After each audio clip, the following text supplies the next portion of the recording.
The year is 1878. An ancient and glorious nation resurfaces on the European map after 5 centuries of oblivion. Yet even in the Treaty of San Stefano, sacred lands pulsating with Bulgarian memory are forever severed from the motherland. Northern Dobruja is sacrificed and given to Romania, while the ancient Bulgarian city of Niš and its region are handed over to Serbia.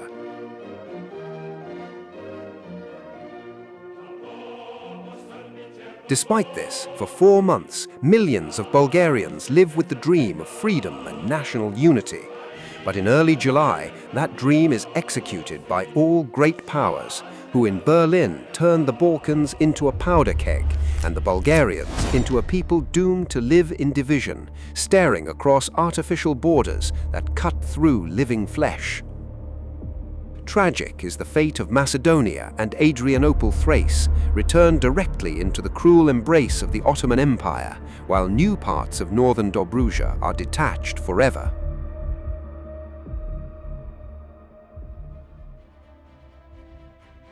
But Bulgaria refuses to accept the role of a victim.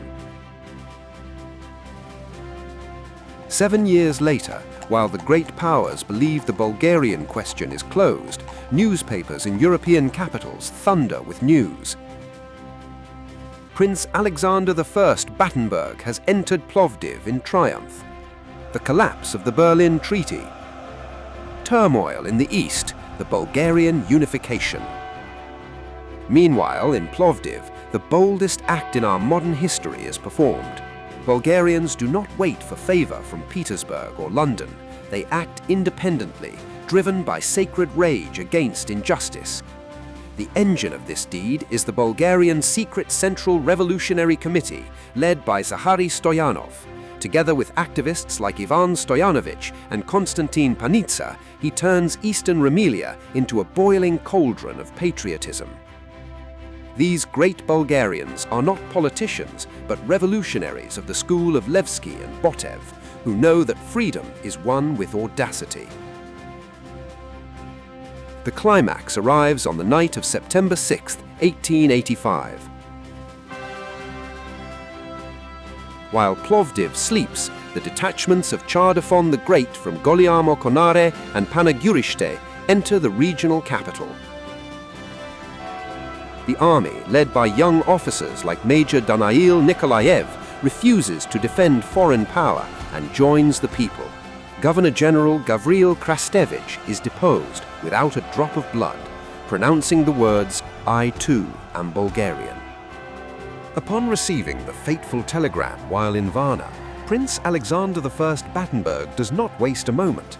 He departs immediately by horse and carriage, passing through Tarnovo, where on September 8 he issues the historic Manifesto, officially recognizing the unification and declaring himself Prince of North and South Bulgaria.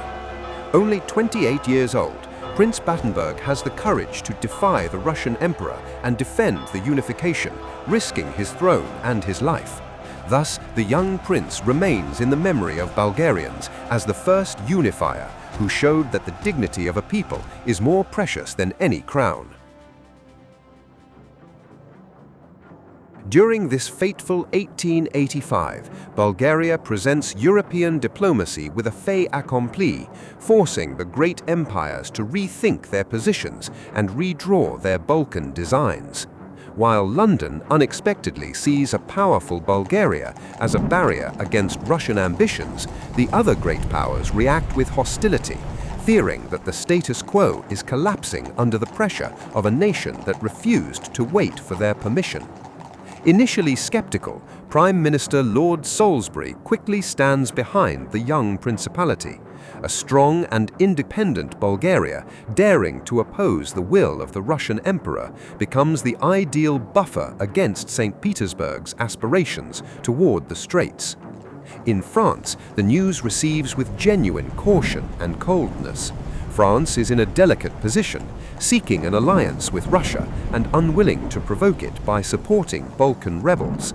The French stance is driven by fear that the unification will shatter the Treaty of Berlin and ignite a new Great War for which Europe is not prepared. In Vienna, the news triggers genuine panic.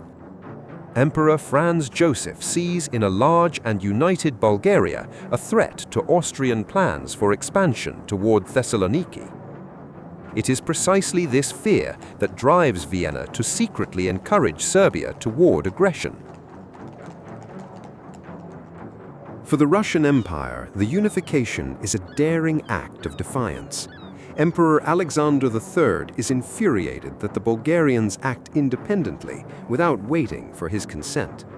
While the Tsar liberator, Alexander II, had been a patron and mentor to the young prince, the new emperor despises him instinctively. To Alexander III, Battenberg is an ingrate and a German adventurer who dares to have his own will. The emperor cannot endure the fact that Bulgarians love their prince more than their liberator.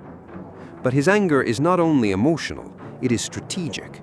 Russia had always viewed the Balkans through the prism of Catherine the Great's Greek project, a late 18th century doctrine aimed at destroying the Ottoman Empire and conquering the Straits. In this geopolitical game, Bulgaria was envisioned not as a sovereign state, but a trans-Danubian governorate, a bridgehead to Constantinople. For Russian diplomacy, Bulgarian freedom had always been secondary to the control over the Bosporus. This became evident at the Congress of Berlin, where Russia barred any Bulgarian representative to ensure it could trade with Bulgarian territories alone. When, in 1885, Bulgarians took fate into their own hands, they disrupted imperial designs. Russia's response after September 6th was swift, aiming to paralyze Bulgarian statehood and defense. On September 9, 1885, Emperor Alexander III issued his punitive order. The war minister, Russian Prince Mikhail Kantakuzin, resigned that same day. On September 11th, Russia struck Prince Battenberg's name from the Russian army lists and stripped him of his honorary command of the 13th Line Regiment. According to official War Ministry data, 224 Russian officers were recalled. Including administrative and medical staff, the number exceeded 300. All 30 battalion commanders and the head of the military school in Sofia were withdrawn. The Bulgarian army lost all 8 of its regiment commanders, who were Russian colonels and lieutenant colonels. Thus, Bulgaria found itself in a position unique in world history. On the brink of war, the state had 108,000 mobilized soldiers, but only one officer above the rank of captain, Major Danail Nikolaev, commander of the Plovdiv garrison. Years later, he would become the first Bulgarian officer to reach the rank of General of Infantry. And war truly loomed over Bulgaria. Athens reacted instantly with partial mobilization, while Romania massed troops on the Danube and in Bogruja. Serbia was the most aggressive. While Bulgaria celebrated in the embrace of unification, Belgrade viewed the news as a declaration of war against Serbian interests. The root of Serbian aggression was no accident. It was planted back in 1844 in the secret political document Natarchania by Ilya Garasanin. This was a program for a powerful South Slavic state under Serbian leadership, restoring the medieval empire of Stefan Dušan. For Belgrade, Bulgaria was envisioned as a junior partner or territory for absorption. When Bulgaria's area doubled on September 6th, Serbia saw the end of its dreams for access to the Aegean Sea and dominance over Macedonia. On September 9, 1885, under the pretext of a violated status quo, King Milan issued a decree for general mobilization. Serbian propaganda worked tirelessly. Soldiers were lied to, told they were going to the border to help Bulgarians against a Turkish invasion. The truth was different. Serbia was incited by Austria-Hungary, which wanted to divert Serbian ambitions away from its own territories in the east. Thus, King Milan demands compensation, territorial expansion toward Vidin, Breznik and Tran to restore the balance but in unofficial talks in Belgrade, the idea is discussed that the new border should run along the Iskar River. The Serbs discuss moving the Bulgarian capital to Tarnovo, occupying the Bulgarian Principality, and holding a military parade of the Serbian army in Sofia. King Milan is convinced of an easy victory. He has 80,000 bayonets on the front line, modern Mauser Milanovinich rifles, and veteran generals. In his eyes, Bulgaria is a state of captains who will scatter at the first cannon blast. The Serbian king presents the great powers and Bulgaria with an ultimatum: the immediate surrender of Vidin, Tran, and Breznik, and the payment of a huge monetary indemnity to cover the costs of Serbian mobilization.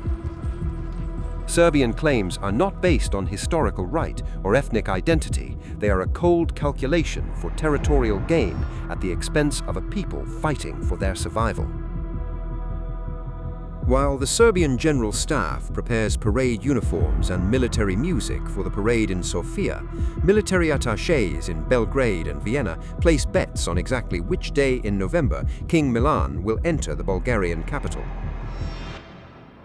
The period between September 10 and October 24, 1885, is a time of supreme trial.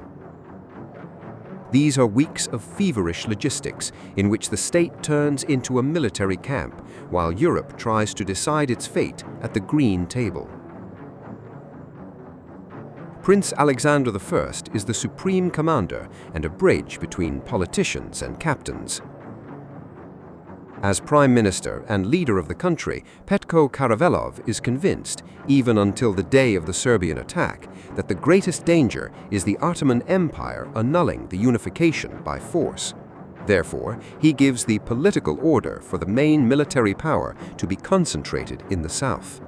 The Prime Minister plays a dangerous game. To diplomatic notes from Russia and Europe, he responds with patient silence while feverishly securing funds to feed the army. He is the man who says, "Money for war we will find, even if we have to dig it out of the ground." Captain Konstantin Nikiforov, who in 1877 interrupted his studies at the Konstantinovsky Artillery School in St. Petersburg to participate in the Russo-Turkish War of Liberation, is the first Bulgarian Minister of War. 2 years earlier, he graduated with honors from the Mikhailovskaya Artillery Academy in St. Petersburg, and now, in less than 2 months, he prepares the army for the coming storm. At the same time, 24-year-old Captain РачоПетров is appointed Chief of Staff of the Army. He performs a logistical miracle, organizing the supply of over 100,000 mobilized men who lack sufficient uniforms, shoes, and even weapons. РачоПетров develops the first defense plans, which initially are directed entirely to the south. Although Serbia begins to make threats, Petrov and Karavelov believe until the very last moment that the brotherly Slavic people will not stab Bulgaria in the back. Military historians often note that РачоПетров had concerns about the western border, but Karavelov, who held immense power over the young captains, was categorical. "The Serbs are brothers, they will not attack us." By late October, the Bulgarian command is trapped in strategic uncertainty. The army is split into 2 main groups, but with a fatally misplaced focus on the direction of the threat. The Southern Corps, Eastern Detachment, with over 50,000 soldiers, is deployed in Thrace along the Turkish border, Harmanli, Yambol, Elhovo. Along with volunteer units numbering more than 10,000 men, nearly 70% of Bulgarian forces are concentrated here. The command expects the Sultan to send troops at any moment to reclaim eastern Rumelia. The Western Detachment stands on the Serbian border with only about 17,000 soldiers, plus 9,000 in reserve, scattered from Tsaribrod to Kustendale. These are mostly poorly trained militiamen and reservists with outdated weaponry, whose task is merely to observe the border. This includes the Kustendale, Dupnica, and Samakov volunteer squads, as well as local volunteer bands. The northern detachment, led by Captain Atanas Uzunov, has nearly 15,000 fighters, but they consist entirely of reserve companies and local militiamen. While Bulgarian regiments are hundreds of kilometers to the south, the Serbian army takes its positions like a predator ready to pounce. Two powerful armies are deployed on the border, the Nišava, aimed straight at the heart, Sofia, and the Timok, tasked with isolating and capturing Vidin. The Serbs possess over 70,000 regular soldiers, veterans of previous wars, supported by overwhelming artillery superiority. But behind the dry figures lies a technological duel. Serbia enters the war with modern Mauser Milovanovic rifles. They fire faster and at a longer distance than the old Bulgarian Krnkas. On the eve of the war, the Bulgarian army possesses outdated 50,000 Berdan and 80,000 Krnka rifles. 1,600 Smith & Wesson revolvers are issued, while clothing is severely lacking. Only about 20,000 sets of greatcoats and boots are available, so most Bulgarian soldiers face the cold and muddy November in traditional footwear and woolen cloaks. Serbian officers are confident. They have experience, they have generals, and they have the advantage of the first strike. But Bulgaria hides its own aces. The artillery is armed with modern steel Krupp cannons, which are more precise and long-range than the Serbian bronze guns. Alongside them, on the Danube waters, operates the Danube Fleet. Bulgarian steamboats are not just transport, but mobile fortresses maintaining the vital link with besieged Vidin.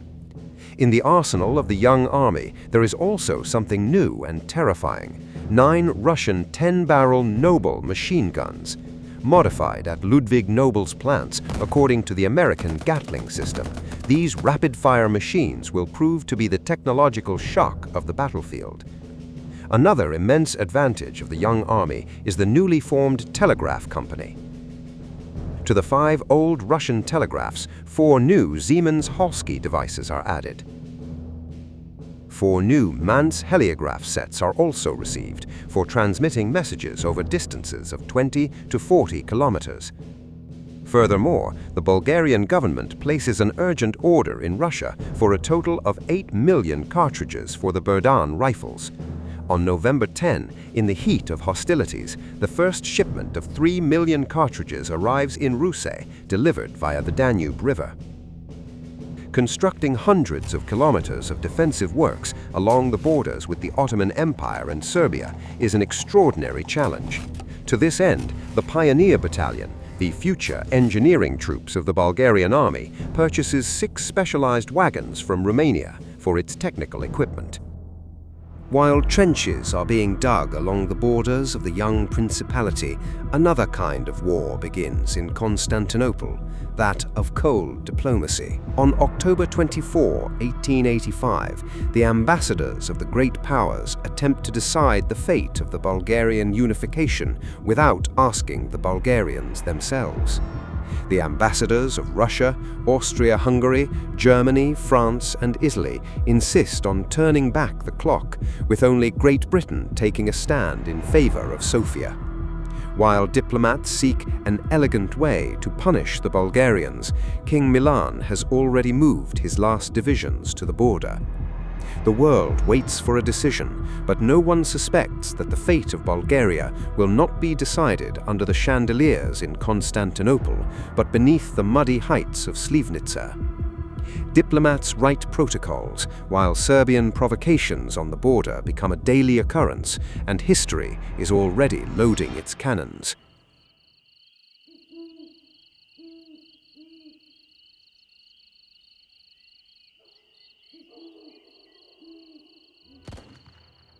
The conference in Constantinople is still in session when, on November 2, 1885, at 0:15, the duty officer at the Sofia Post and Telegraph Station receives a telegram from the city of Pirot.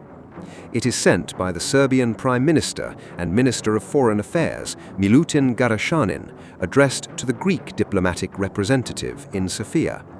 He is asked by the Serbs to inform the Minister of Foreign Affairs, Ilija Canov, that Serbia declares war on Bulgaria at 6 a.m. This leaves the Bulgarian government less than 6 hours to react before the first guns fire. At 2 a.m., the content of the telegram is received in Plovdiv by the head of the South Bulgarian Posts and Telegraphs, Ivan Stoyanovich. He immediately takes the telegram to the Chief of Staff of the Bulgarian Army, Captain РачоПетров, who coolly remarks, "I expected this. But listen, Stoyanovich, and mark my words, we are going to beat these Serbs." Captain РачоПетров immediately takes the telegram to the prince and drafts a manifesto to the Bulgarian army. It reads, "Officers, non-commissioned officers and soldiers, the Serbian king has declared war on us. He has ordered the Serbian army to invade our lands. Soldiers, show your courage, defend your mothers and hearths, crush the enemy who basely and stealthily attacks us, and do not stop until you have destroyed them." In a separate manifesto to the Bulgarian people, the prince announces, "With great sorrow we heard this sad news, for we never believed that our brothers in blood and faith would raise their hand and start a fratricidal war in these difficult times through which the small Balkan states are passing, and treat their neighbors so inhumanely and recklessly, neighbors who, without harming anyone, work and struggle for a noble, just, and laudable cause. Our cause is sacred, and we hope that God will take it under His protection and give us the help needed to triumph and defeat our enemies." That same night, at the Sofia telegraph station, War Minister Captain Nikiforov and the Chief of Staff of the Western Corps, Captain Paprikov, prepare the troops to meet the enemy attack. Captain Marinov in Dupnitsa is ordered to redirect the squadron and the Bedin battalions from the Turkish border to the Serbian one and take command of the Vrapcha defensive position. The commander of the Tsaribrod detachment is ordered to delay the enemy and then retreat towards Dragoman. Thus, even before dawn, the Bulgarian army is regrouped and ready to face the Serbian assault. By 10 in the morning, the Plovdiv railway station is already overflowing with enthusiasm. The entire Bulgarian nation rises against the treacherous invasion. Volunteers pour in from everywhere. Detachments of Bulgarians from Macedonia, old voivodes like Panayot Hitov, Ilyo Markov, Diado Zhelyo, Simo Sokolov, and others lead volunteer bands.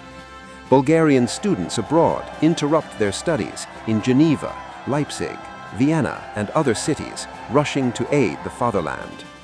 A student volunteer legion is formed by high school students. King Milan, accompanied by the Serbian Chief of Staff Colonel Petrovic and the Austro-Hungarian military attaché in Belgrade, von Pinter, arrives in Pirot at 7 a.m. to take command. The king delivers a speech promising the lined-up soldiers an easy and swift victory, and that in 2 days they will drink coffee in Sofia. At 10:30 a.m. on this fateful November 2, Serbia hurls 30,000 bayonets towards Sofia, first attacking the Zaribrod positions, defended by a single battalion of the 4th Infantry Pleven Regiment, commanded by Captain Andrei Bukareshliev, along with 3 companies of the 1st Infantry Sofia Regiment. At a ratio of 7-1 in favor of the Serbs, the Bulgarians retreat fighting toward the Dragoman position, following the orders of the General Staff. At the same time, to the south, the Serbian Shumadia division enters Bulgarian territory with the task of capturing Tran and Breznik, and from there invading the Sofia plain. Further south, the Morava division battles the Bulgarian Izvor detachment under the command of Captain Stefan Toshev, who guards the roads to Kustendil and Radomir. The first day ends with territorial gains for Serbia, but a strategic failure for King Milan. He wins positions, but loses the most precious asset, time. The echo from Zaribrod is already flying toward Thrace, where trains are filling with troops. On November 3, the Shumadia division, with its 9 battalions, 2 squadrons and 24 cannons, attacks Orlin Peak, a vital Bulgarian defensive position near Tran. Here, Captain Marinov, one of the best prepared young captains of the time, plays a decisive role in the course of the war. Under his command, the 2nd and 4th companies of the 3rd Bedin Regiment fiercely repel attacks throughout the day. Over the next few days, this young Bulgarian will be called the Knight of the War and will inspire thousands in the darkest moments. The Serbs reach the trenches, leading to hand-to-hand combat, where officers personally lead their men. Non-commissioned officer Georgi Tonev, a platoon commander, gives the order, "Forward, hurrah!" and the entire platoon hurls itself into the attack. Great damage is inflicted on the front Serbian ranks, and the advance is halted. The Tran detachment, though pressed by overwhelming superiority, uses the mountain as an ally to disrupt the enemy's schedule. Around 11 p.m., the commander of the Tran detachment receives an order to begin a retreat along the Tran-Breznik road due to the fallback from the Vrobcha position. On that same November 3rd, in the center of the front line at the Dragomon Pass, the Danube Division throws massive forces to push back the defenders. The offensive, however, proves too late. The first echelon Serbian regiments face both entrenched companies and the retreating forces of the Zaribrod detachment. By evening, the outcome of the battle remains undecided. New precious hours have been won. The Serbian offensive in northwestern Bulgaria begins on November 3rd, a day after the declaration of war and the invasion of the Nishava army at Zaribrod and Tran. The Timok division, with a total of 6,200 soldiers and 12 cannons, crosses the border through the Vroshka-Chuka pass and captures Kula that same day after a 2-hour battle, suffering 60 killed and wounded. The Bulgarian company defending the town is crushed, leaving over 100 prisoners. November 3rd ends with the retreat of Bulgarian rear guards across the entire front, but every minute the Serbian soldier trudges through the mud before Vrabcha or Zaribrod is a minute in which the trains from Thrace draw closer to the terminal station of Saranbey, modern-day Septiembri. From there, a 100-kilometer forced march to the front will begin. While rear guards bleed at the border to win every second, the fate of the state is being decided in Sofia. On that evening, November 3rd, Prince Alexander I convenes a fateful crown council at the palace.